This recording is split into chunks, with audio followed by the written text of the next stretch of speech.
Guys, so many tips in this video. It's like a well of information. There's more to a great steak than just the moment it hits your grill. So I'm gonna show you all of my favorite tips to get that juicy, tender, beautiful steak from prepping all the way to plating. Here's how it's done. First things first is to salt your steak. I say actually salt early and salt often, because salt is an active ingredient, meaning it changes your food.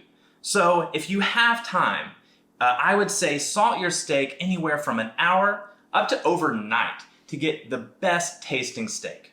And in fact, I actually did this last night. Let me show you.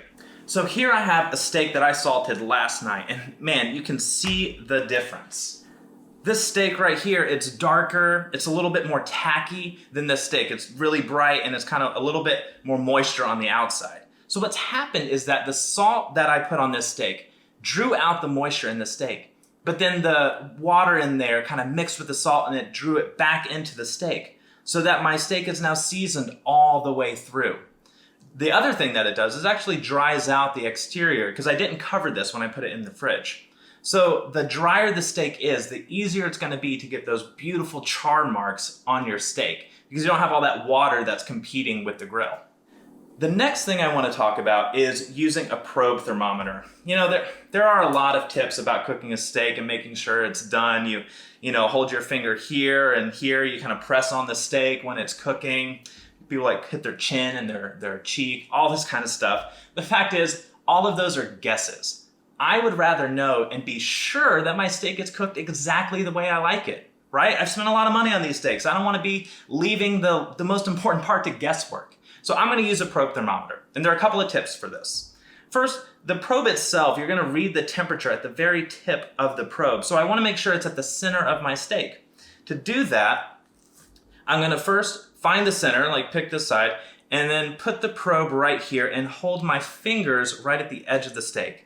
That way when I put the probe in, I know it's not going to go any further into the steak and end up out the other end.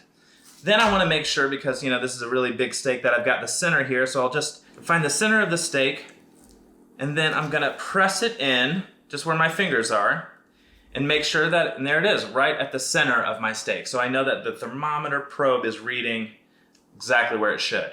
So when you're using a probe thermometer, you actually want to set your temperature to be about 5 degrees below your desired temperature. Because as soon as your steak comes off the grill, it's going to continue to heat up. That's called carryover cooking. So in this case, I might like my steak, medium rare. I'm going to set it to 130 degrees and not 135.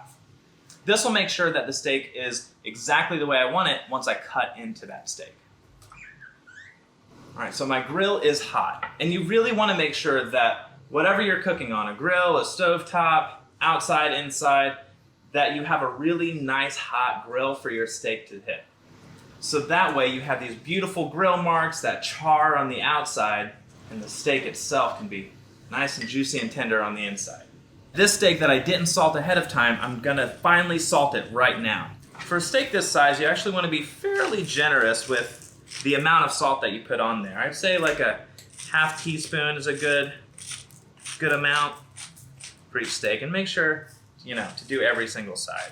Now finally, I'm ready to cook my steak.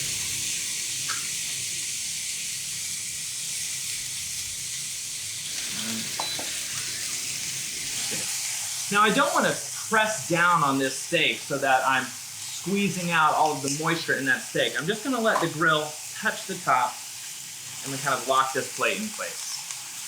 To go along with this steak, I'm going to make a rosemary and garlic compound butter. It sounds fantastic, right?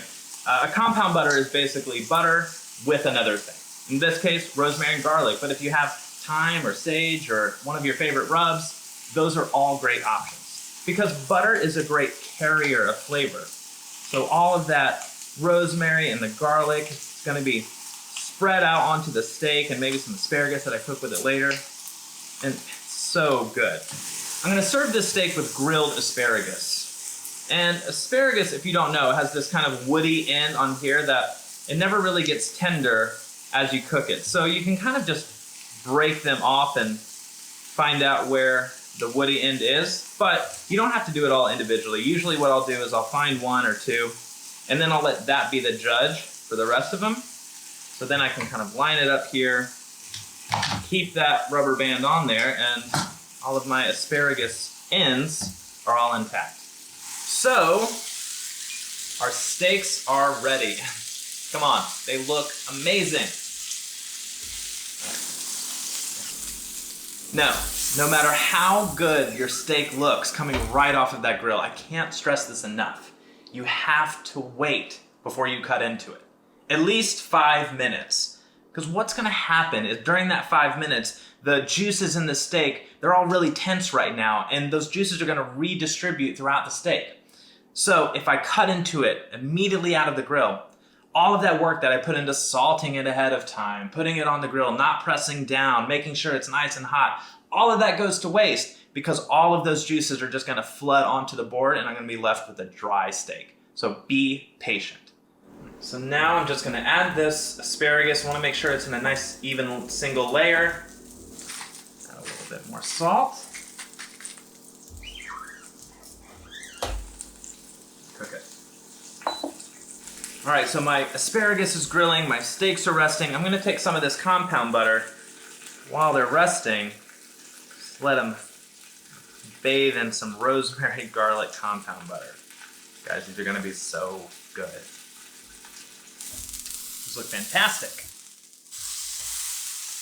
Just take the rest of my rosemary garlic butter, spread that over the asparagus. Just gonna add a spritz of lemon juice here, really add some brightness with all that rosemary and butter in the asparagus. All right, my steak is rested. It's ready to be sliced and served. Just gonna cut some nice thick slices.